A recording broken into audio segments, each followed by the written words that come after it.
রাজনৈতিক দলগুলোর সাথে ১৩ নভেম্বর আলোচনায় বসতে যাচ্ছে ইসি। সংসদ নির্বাচন নিয়ে শঙ্কার কারণ নেই, ফেব্রুয়ারির প্রথমার্ধেই ভোট, জানালেন আইন উপদেষ্টা। পুলিশ সরকারের কাজটা অত্যন্ত গুরুত্বের সাথে কম সময়ের মধ্যে আমরা সমাধান করতে, আমার ভোট আমি দেব, যাকে খুশি তাকে দেব। নির্বাচনের আগে যেসব বিষয় সংস্কার হবে না সেগুলো ভোটের পর সমাধানের আশ্বাস মির্জা ফখরুলের।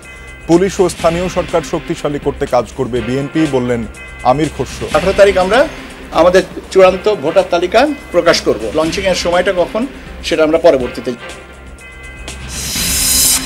10ম গ্রেড সহ 3 দফা দাবি আদায়ে দেশ জুড়ে প্রাথমিকের শিক্ষকদের কর্মবিরতি। সারা দেশে 65,000-এর বেশি শিক্ষা প্রতিষ্ঠান বন্ধ।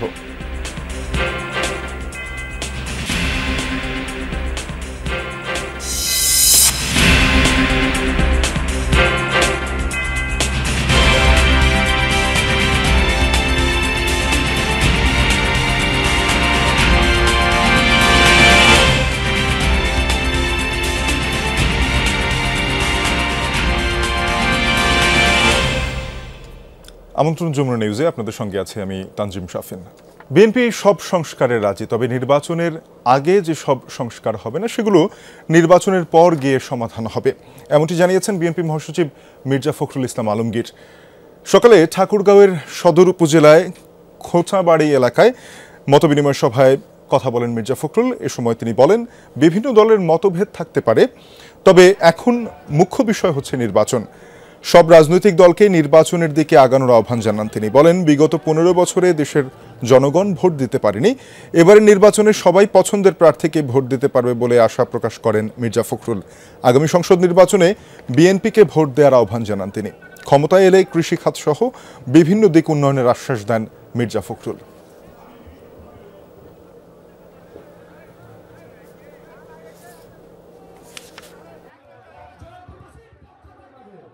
আজকে যত সংকট দেখতেছেন এগুলো তৈরি করা, এগুলো নাটক।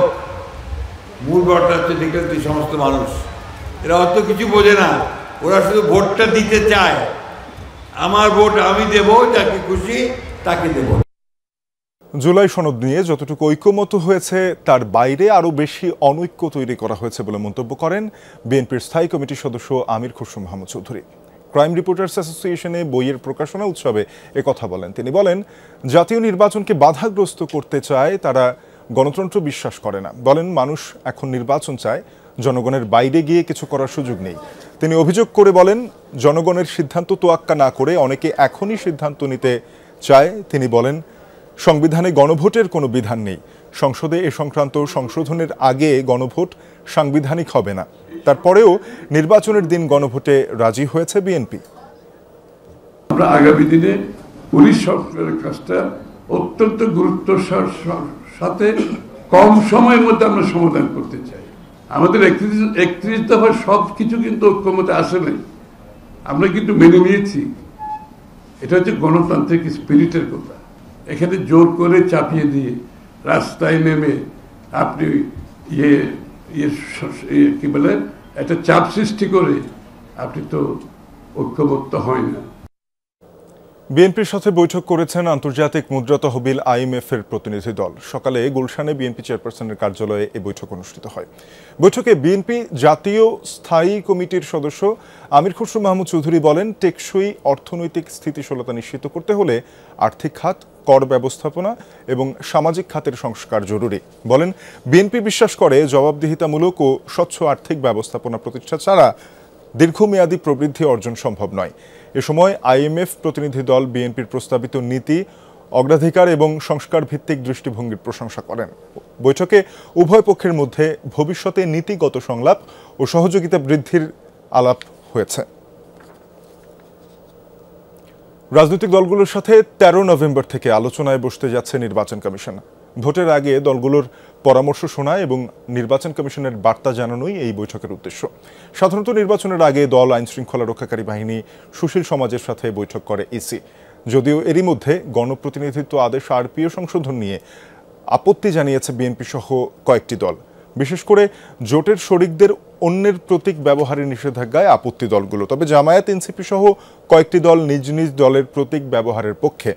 এছাড়া লেভেল প্লেইং ফিল্ড নিশ্চিতের দাবি জানিয়েছে প্রধান নির্বাচন কমিশনারের সাথে দেখা করেছে কয়েকটি দল। 18 নভেম্বর প্রবাসী ভোটার অ্যাপ ও চূড়ান্ত ভোটার তালিকা প্রকাশ করা হবে বলে জানিয়েছেন নির্বাচন কমিশনের সিনিয়র সচিব আখতার আহমেদ।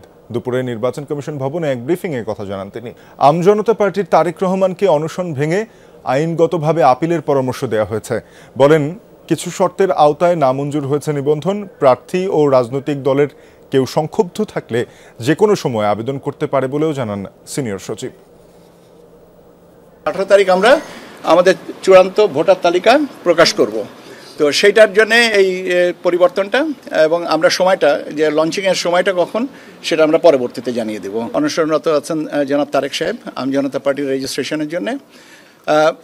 আইনগতভাবে আমরা যেটুকু আমাদের দিক থেকে বলার আমরা সেটা বলেছি। নির্বাচনী দায়িত্ব পালনের ক্ষেত্রে সাংবাদিকদের জন্য প্রণীত আচরণবিধিতে বেশ কিছু অসঙ্গতি রয়েছে বলে মন্তব্য করেছেন বিজেসি IRFEDর প্রতিনিধিরা। এ সময় বিশেষ সংশোধন আনতে নির্বাচন কমিশনের কাছে লিখিত সুপারিশপত্র জমা দিয়েছেন তারা। দুপুরে প্রধান নির্বাচন কমিশনার AM নাসির উদ্দিনের সাথে বৈঠকে এসব দাবি জানানো হয়।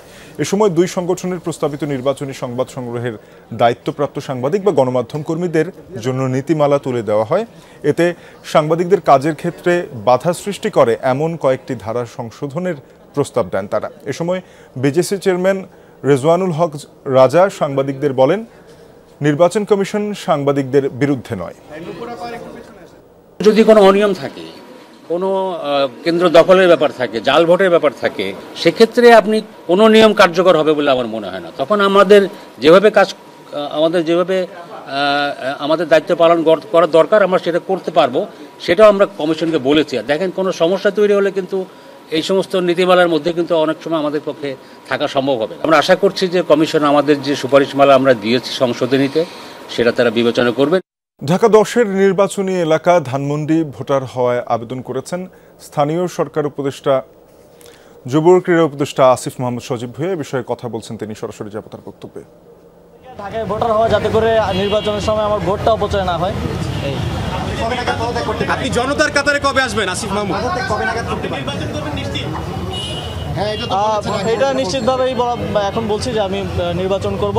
কবে নাগাদ পদত্যাগ করব এটা আপনারা জানেন যে সরকারের উচ্চ পর্যায়ের সাথে সিদ্ধান্তের উপরে অনেক কিছু ডিপেন্ড করছে। আলোচনা করে সেই বিষয়ে দ্রুতই আপনাদেরকে জানাবো। অনেক কথা হচ্ছে, এটা কোন প্রক্রিয়া বাস্তবায়ন হবে? এই বিষয়ে এখনও যেহেতু কোনো সিদ্ধান্ত আসেনি, আপনারা জানেন যে সরকার রাজনৈতিক দলগুলোকে আলোচনা করার জন্য সময় দিয়েছে এবং সরকার রাজনৈতিক দলগুলো থেকে ফিডব্যাক পাওয়ার পর চূড়ান্ত সিদ্ধান্ত নেবে। সিদ্ধান্ত নেওয়ার পরে বলা যাবে, এখনই কিছু বলা যাচ্ছে না। আসিফ ভাই, সরকার রাজনৈতিক দলগুলো বলছে সরকার আসলে জনগণকে নিয়ে ভাবছে না, এটা নিয়ে আসলে কি বলবেন, কি প্রতিক্রিয়া দিবেন? সরকার তো জনগণকে নিয়েই কাজ করছে, জনগণকে নিয়েই ভাবছে এবং সরকারের সকল কার্যক্রম জনগণমুখী। এবং এই সরকারের যেই 3টা কাজ ছিল, সংস্কার, বিচার এবং গণতান্ত্রিক রূপান্তর, আপনারা দেখছেন যে 3টা কাজই সমানভাবে এগিয়ে চলছে। বিচারের বিষয়ে এই মাসের মধ্যেই একটা গুরুত্বপূর্ণ অগ্রগতি হবে বলে আমরা জানি এবং সংস্কারেরও কার্যক্রম চলমান আছে, প্রায় শেষের দিকে। এখন প্রসেস থেকে শুরু করে এই বিষয়গুলো ডিফাইন হয়ে গেলেই এ বিষয়ে আর কোনো সন্দেহ থাকবে না এবং নির্বাচনের বিষয়ে সরকার খুব স্পষ্টভাবেই ফেব্রুয়ারিতে নির্বাচন আয়োজন করার কথা বলেছে এবং বারবার বলছে। সুষ্ঠুভাবে নির্বাচন আয়োজনের জন্য সরকার সকল স্টেক হোল্ডারদেরকে প্রস্তুত করছে এবং সকলের সহযোগিতাও চাচ্ছে। তাহলে যে শব্দ আঙুল বাঁকা করে ঘি খেতে চায় তাদের উদ্দেশ্যে আপনাদের বার্তাটা কি? এখন আমি রাজনৈতিক বিষয়ে কোনো মন্তব্য করতে চাই না, যেহেতু সরকারের অংশ আছে এই বিষয়ে পরে কথা বলবো। একটা প্রশ্ন স্পোর্টস নিয়ে, বিশেষ করে নারী ক্রিকেটের নিয়ে সারা বিশ্বের একটা বাংলাদেশের যে কলঙ্ক তৈরি হয়েছে, লেখালেখি হচ্ছে, এইটা মোচন করার কোনো পদ্ধতি ভেবেছেন কিনা? এটা খুবই দুঃখজনক। ইতিমধ্যেই বিসিবির সাথে আমি কথা বলেছি। বিসিবি একটা তদন্ত কমিটি আজকে গঠন করেছে এবং আমরা স্পষ্টভাবে বলতে চাই যে নারীদের ক্রীড়াক্ষেত্র সহ সকল ক্ষেত্রে তাদের নিরাপত্তা এবং তাদের যোগ্য সম্মানটা যেন আমরা নিশ্চিত করতে পারি। সেই জায়গা থেকে এই বিষয়ে তদন্ত কমিটির রিপোর্টের ভিত্তিতে প্রমাণিত হলে আমরা অবশ্যই যথাযোগ্য শাস্তিযোগ্য ব্যবস্থা নিব এবং ইতিমধ্যে আমার দপ্তর থেকেও ভিক্টিমের সাথে যোগাযোগ করা হয়েছে। যদি তিনি কোনো আইনি পদক্ষেপ নিতে চান সেক্ষেত্রেও সরকার সর্বোচ্চ সহযোগিতা করবে। সরকার কি কোনো তদন্ত কমিটি করবে? যেহেতু বিষয়টা বিসিবির অভ্যন্তরীণ, প্রাথমিকভাবে বিসিবির তদন্তের উপরে আমরা ভরসা করতে চাই, পরবর্তীতে আমরা সিদ্ধান্ত নেব এই বিষয়ে। Thank you. Thank you. জাতীয় সংসদ নির্বাচন নিয়ে শঙ্কার কোনো কারণ নেই। সরকার ফেব্রুয়ারির প্রথমার্ধে নির্বাচন আয়োজনের ব্যাপারে বদ্ধপরিকর, এমনটাই জানিয়েছেন আইন বিচার ও সংসদ বিষয়ক উপদেষ্টা ডক্টর আসিফ নজরুল। সকালে রাজশাহীর চিফ জুডিশিয়াল ম্যাজিস্ট্রেট আদালতে বিচারকদের সাথে আলোচনা শেষে কথা বলেন তিনি। আসিফ নজরুল বলেন, নির্বাচন আয়োজনের জন্য উৎসবমুখর পরিবেশ নিশ্চিত করতে প্রয়োজনীয় সবকিছুই করবে সরকার। তিনি আরও বলেন, রাজনৈতিক দলগুলো একে অপরের উপর চাপ সৃষ্টি, আবার কখনো উপদেষ্টাদের উপর চাপ সৃষ্টি করতে বিভিন্ন কথা বলে। এর মধ্যে কিছু বিষয় সত্য থাকলেও তাদের কথায় মনে হয় নির্বাচন নিয়ে আশঙ্কা রয়েছে, কিন্তু বাস্তবে তা নেই।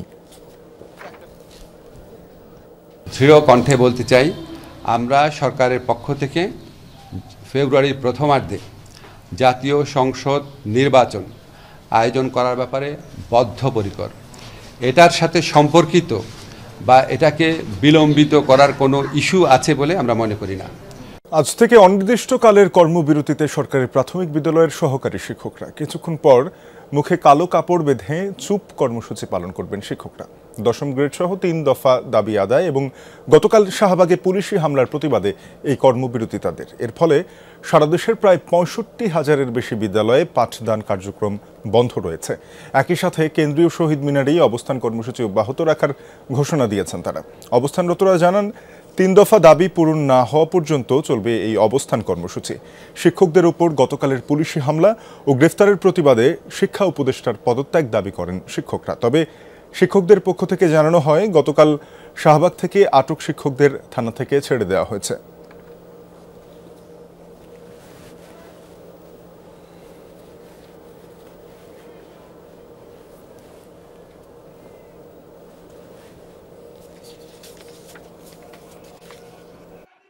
আমরা চাই সামনের দিনগুলো দেখা সুন্দরভাবে আর একটা সেটেলমেন্ট আসবে। যদি না আসে, আমরা শিক্ষক সমাজ যমুনায় যাওয়ার জন্য প্রস্তুত।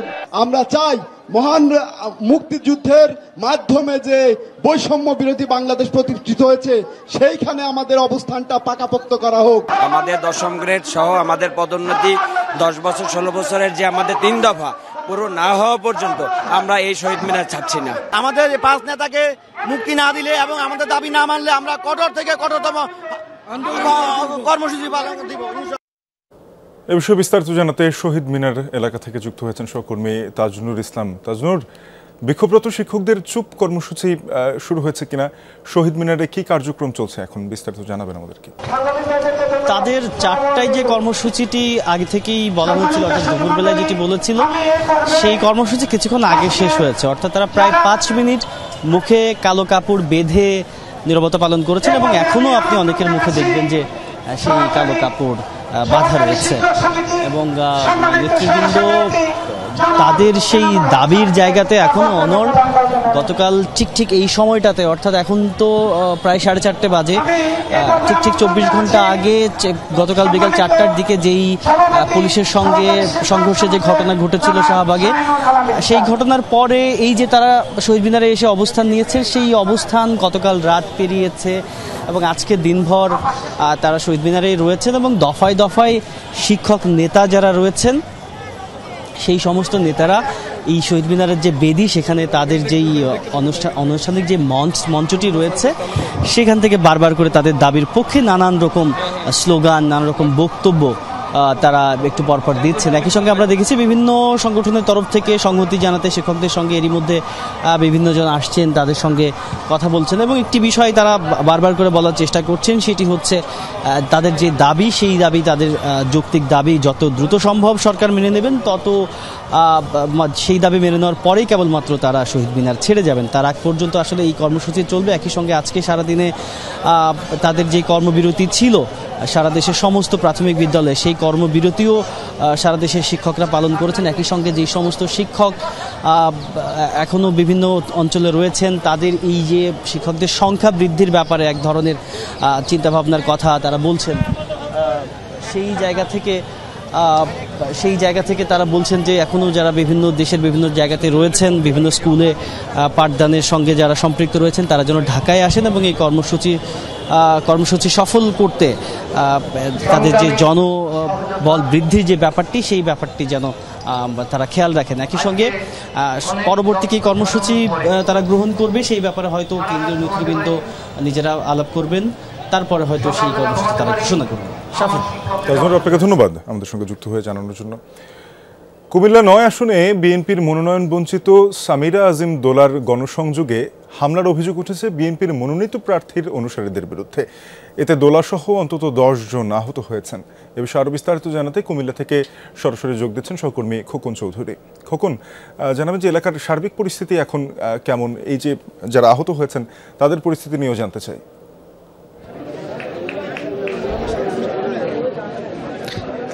শাফিন, এই ঘটনার পর থেকেই কিন্তু এলাকায় একটি থমথমে অবস্থা বিরাজ করছে। আমি এখন যেই জায়গাটিতে রয়েছি এই জায়গাটি কিন্তু যে সামিরা আজিম দোলা যার উপরে হামলা হয়েছে তার দলীয় কার্যালয়। এখানে কিন্তু নেতাকর্মীদের প্রচুর ভিড়। কিছুক্ষণ আগে কিন্তু এখানে সেনাবাহিনীর লোকজন এসেছেন, তারা এসে কিন্তু আসলে ঠিক কি ঘটনা ঘটেছিল একটু সংক্ষিপ্ত বলেন। আমাদের আজকে নিয়মিত ছিল সন্ধ্যা এবং ছিল, সেখানে আমরা রওনা হয়েছি। সেখানে তাদের বাধা বিপত্তি সংবাদ পেয়ে আমরা গাড়ি ফিরে আসতেছিলাম। ইতিমধ্যে তারা ঘেরাও করে আমাদের পাশ থেকে হামলা করেছে, আমাদের সাথে থেকে হামলা করেছে, অনেক লোক আহত হয়েছে। আমাদের পাশে অত্যন্ত অবস্থা খারাপ, আমরা গুলি করেছে গাড়িতে। আমরা এখন তাকে নিয়ে হাসপাতালে চিকিৎসা করে কতজন আহত হয়েছে? প্রায় ৩০-৪০ জনের মধ্যে আহত হয়েছে। আমার নেত্রী সহ আমাদের ভাই জসিম একটা হুন্ডা আমাদের ভাঙচুর করা হয়েছে, রেখে দিয়েছে। ভাই আমরা এখন যারা এখানে আসছি আমরা নেত্রীর মতো লাখা মানুষ কিন্তু কর্তৃপক্ষ কেউ যদি কোথাও উচ্ছৃঙ্খল কিছু করবেন না। যা কিছু করেছে আল্লাহ রকম করেছে বা আমাদের মঙ্গলের জন্য করেছে। জি ধন্যবাদ। আসলে শুনছিলেন এখানে কিন্তু নেতা কর্মীদের প্রচুর ভিড়, যারা আহত রয়েছেন তাদেরকেও হসপিটালে নিয়ে যাচ্ছেন, তারা কিন্তু এই আয়োজনটি করছেন। এর আগে আমরা যেটি শুনতে পেরেছি স্থানীয়ভাবে যে আসলে যিনি দোলা আজিম তার প্রার্থী সমর্থকদের দিক নিয়ে ৩১ দফা বাস্তবায়নের যে প্রচারণা সেটি কিন্তু করছিলেন। এই অবস্থায় কিন্তু তাদের উপর অতর্কিত হামলা চালায়। সাফিন, খোকন, বুঝতে পেরেছি আমরা সেখানে কুমিল্লার ৯ আসনে বিএনপির মনোনয়ন বঞ্চিত প্রার্থীর গণসংযোগে হামলা চালিয়েছে মনোনয়নপ্রাপ্ত, অর্থাৎ বিএনপি দিয়ে মনোনয়নপ্রাপ্ত প্রার্থী। এ নিয়ে আমাদেরকে বিস্তারিত জানাচ্ছিলেন সহকর্মী। আগামী ১৩ নভেম্বর শেখ হাসিনার মামলার রায়ের তারিখ ঘোষণা করবেন ট্রাইব্যুনাল।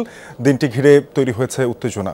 এই পরিস্থিতিতে ট্রাইব্যুনালে প্রসিকিউশন বলছে তাদের উপর কোনো চাপ নেই, বোধ করছেন না অনিরাপত্তাও। এদিন গুমের ২ মামলা এবং রামপুরায় ২৮ জনকে হত্যায় ১৫ সেনা কর্মকর্তার পক্ষে ওকালতনামা প্রত্যাহার করেন ব্যারিস্টার সরোয়ার হোসেন। জুলাই আগস্টের মানবতা বিরোধী অপরাধের অভিযোগে সাবেক প্রধানমন্ত্রী শেখ হাসিনা সহ ৩ জনের বিরুদ্ধে বিচার কার্য শেষ হয়েছে চলতি মাসেই। আগামী ১৩ নভেম্বর জানা যাবে রায়ের দিনক্ষণ। তবে রায়ের তারিখ ঘোষণার দিন ঘিরে দেশে ছড়িয়েছে উত্তাপ। ভারতে পলাতক শীর্ষ আওয়ামী লীগ নেতারাও সামাজিক যোগাযোগ মাধ্যমে দিচ্ছেন নেতাকর্মীদের মাঠে থাকার উৎসাহ। দিনটি ঘিরে গোয়েন্দা নজরদারি বাড়িয়েছে আইন শৃঙ্খলা বাহিনীও। প্রসিকিউশনের প্রস্তুতি ও নিরাপত্তার বিষয়ে সাংবাদিকদের প্রশ্নের জবাবে প্রসিকিউশন বলেন, দিনটি ঘিরে নিরাপত্তাহীনতায় ভুগছেন না তারা, তাদের উপর কোনো চাপও নেই। প্রসিকিউশনের সাথে এই রাজনৈতিক কর্মসূচি বা আইন শৃঙ্খলা নিয়ন্ত্রণের কোনো সম্পর্ক নাই। প্রসিকিউশন এই পরিস্থিতিতে কোনো বাড়তি চাপ অনুভব করছে না। প্রসিকিউশন শুধু তাদের মামলা প্রমাণের জন্য আইনের মধ্যে থেকে সর্বোচ্চ চেষ্টা চালিয়ে যাচ্ছে। এদিকে আন্তর্জাতিক অপরাধ ট্রাইব্যুনাল ১-এ গুমের ২ মামলা এবং রামপুরায় ২৮ জনকে হত্যায় ১৫ সেনা কর্মকর্তার পক্ষে ব্যারিস্টার সরোয়ার হোসেন আসামিপক্ষের আইনজীবী থেকে তার ওকালতনামা প্রত্যাহারের আবেদন করেন। কেন প্রত্যাহার করবেন তাও ব্যাখ্যা করেন। পরে ওকালতনামা বাতিল করা হয়। যে আমি নিজে একটি কমপ্লেন করেছিলাম, সেই কমপ্লেনের যে আসামি, সেই আসামি এই মামলারও আসামি রয়েছে। সেই প্রফেশনাল কন্ডাক্ট এবং ইথিক্স অনুযায়ী আমি ডিফেন্স লয়ার হওয়ার কোনো সুযোগ নাই। এরপর ৭ সেনা কর্মকর্তাদের পক্ষে নতুন আইনজীবী নিয়োগ হয়। তারা বলছেন মামলা লড়তে প্রস্তুত তারা। আজকে আমরা যেটা করেছি ওকালতনামাটা দিয়েছি এবং সেই সাথে আমরা চিফ প্রসিকিউটর বরাবর একটা পিটিশন দিয়েছি যেন ওই সংশ্লিষ্ট যে মামলাটা আছে সেই মামলা সকল কাগজ যেন আমরা হাতে পাই। এদিকে চানখারপুলে শহীদ আনাস সহ ৬ জনকে হত্যায় ১৪তম দিনের সাক্ষ্য গ্রহণ শেষ হয়েছে। ১২ নভেম্বর এই মামলার তদন্তকারী কর্মকর্তা সাক্ষ্য দেবেন। রাব্বি হোসেন, যমুনা নিউজ, ঢাকা। সিএনজি চালকের আড়ালে সংঘবদ্ধ ছিনতাই চক্র, যারা রাজধানীর বিভিন্ন জায়গায় ওত পেতে থাকে চালক ছদ্মবেশে। মূল টার্গেট সিএনজি ছিনতাই। ১০ থেকে ১২ জনের এমন এক চক্রের সন্ধান পেয়েছে মহানগর গোয়েন্দা পুলিশ। বিস্তারিত দেখুন রাব্বি সিদ্দিকের রিপোর্টে। মধ্যরাত থেকে ভোর পর্যন্ত রাজধানীর বিভিন্ন স্পট রেকি করে একদল সিএনজি চালক, সাথে থাকে ভুয়া যাত্রীও। সুবিধাজনক এবং মানুষজনের পদচারণা কম এমন স্থানে ওত পেতে থাকে দলটি। টার্গেট করা সিএনজি চালকদের সাথে গড়ে তোলে সখ্যতা। এক পর্যায়ে চায়ের সাথে চেতনানাশক ওষুধ খাইয়ে সিএনজি ছিনতাই করে তারা। এমন এক চক্রের সন্ধান পেয়েছে মহানগর গোয়েন্দা পুলিশের তেজগাঁও বিভাগ। রাজধানীর বিভিন্ন স্থানে অভিযান চালিয়ে চক্রের 9 সদস্যকে গ্রেপ্তার করে ডিবি। শেষ যেত না, সাথে সাথে তো গাড়ি তুলে দিয়ে দিত, বাসা চলে যেত। শেষ যেত না, শেষ হয় না, ওই কথার ভিতরে কথা দিয়ে লে যেত, শেষ যেত না। শেষ ছিল তো পুরো মরে যাবো, তত মার্ডার কেস খেতাম 10টা। আপনি বুঝতে পারছেন, আমরা মার্ডার করছি, আমরা চুরি করছি, অজ্ঞানও করি 15-20। সিএনজি নিয়ে আপনার নিই না, মালিককে দিয়ে দিই। মালিককে কেন দেন সিএনজি? পয়সা দিয়ে দিই। কত একটা সিএনজিতে কত? 30-40। 30,000-40,000 টাকা। এই পর্যন্ত কতটা সিএনজি নিচ্ছেন? এই 15-20টা। চক্রের মূল হোতা জসিম 15 বছর ধরে চালকের ছদ্মবেশে ঘুরে বেড়াচ্ছেন। ছিনতাইকে বানিয়েছেন পেশা। গড়ে 2-3 দিনে একটি করে সিএনজি ছিনতাই করে তারা। ঘুমের ওষুধ খাওয়ার পরে 5-6 মিনিটের মধ্যে তাদের একটা ঝিমুনি আসা শুরু করে। এই ঝিমুনি আসার পরে যখন ঝিমুনিটা বাড়ে, তখন কিন্তু তারাই এই ড্রাইভারকে বলে যে, চাচা আপনার কি খারাপ লাগতেছে? বলে যে হ্যাঁ, আমার তো একটু খারাপ লাগতেছে। তখন তারা তাদের যে অন্যান্য যেসব সহযোগী আছে তাদেরকে বলে যে হ্যাঁ, চাচা তো অসুস্থ। তখন তারা তার কাছে আসে এবং এই গাড়িটাকে ছিনতাই করে নিয়ে যায়। ডিবি পুলিশ বলছে, বিকাশে অস্বাভাবিক লেনদেনের সূত্র ধরে চক্রটির সন্ধান পান তারা। তাদের সাথে আরও কয়েকটি চক্র জড়িত। বিকাশের দোকানের অন্তত 2টি দোকানকে আমরা বুঝতে পারছি যে তারা এটার সাথে সম্পর্কিত আছে। তারপর ভারত থেকে এই ঘুমের ওষুধগুলো আসতেছে, যারা তারা তাদের কাছে বিক্রি করছে। এইখানে আমার কাছে যে ঘুমের ওষুধগুলো আছে, ওদের ভাষ্য অনুযায়ী এই ঘুমের ওষুধগুলোর দাম হচ্ছে মোটামুটি 1 লক্ষ টাকার মতো। এবং এই 1900 ঘুমের ওষুধ দিয়ে তারা অন্তত তার কথা অনুযায়ী যে 19টা গাড়িকে তারা ধরতে পারবে। চোরাই সিএনজি 30 থেকে 40,000 টাকায় বিক্রি করা হয় আরেক চক্রের কাছে। তাদেরও আইনের আওতায় আনতে অভিযান চলমান বলছে ডিবি পুলিশ। পার্টসগুলো খুলে খুলে বিক্রি করে ফেলে। রাব্বি সিদ্দিকী, যমুনা নিউজ, ঢাকা। ইসলামী ব্যাংক থেকে প্রায় 10.5 কোটি টাকা আত্মসাৎ ও বিদেশে পাচারের অভিযোগে এসআলম গ্রুপের চেয়ারম্যান এসআলম সহ 67 জনের বিরুদ্ধে মামলা করেছে দুদক। এই দুদকের ইতিহাসে সর্বোচ্চ দুর্নীতির মামলা এটি বলে জানিয়েছে সংস্থাটি। দুদকের তদন্তে উঠে এসেছে এসআলম গ্রুপের 3 প্রতিষ্ঠান S Alam refined sugar industries limited, S Alam steels limited ও এসআলম ট্রেডিং কোম্পানি লিমিটেডের নামে ইসলামী ব্যাংক থেকে ঋণ হিসেবে নেওয়া হয় 9,283.93 কোটি টাকা, যা বর্তমানে লভ্যাংশ সহ দাঁড়িয়েছে 10,479 কোটি টাকায়। অভিযোগ অনুযায়ী ঋণের নামে নেয়া এই অর্থ জালিয়াতি, প্রতারণা ও ক্ষমতার অপব্যবহারের মাধ্যমে আত্মসাৎ করা হয়।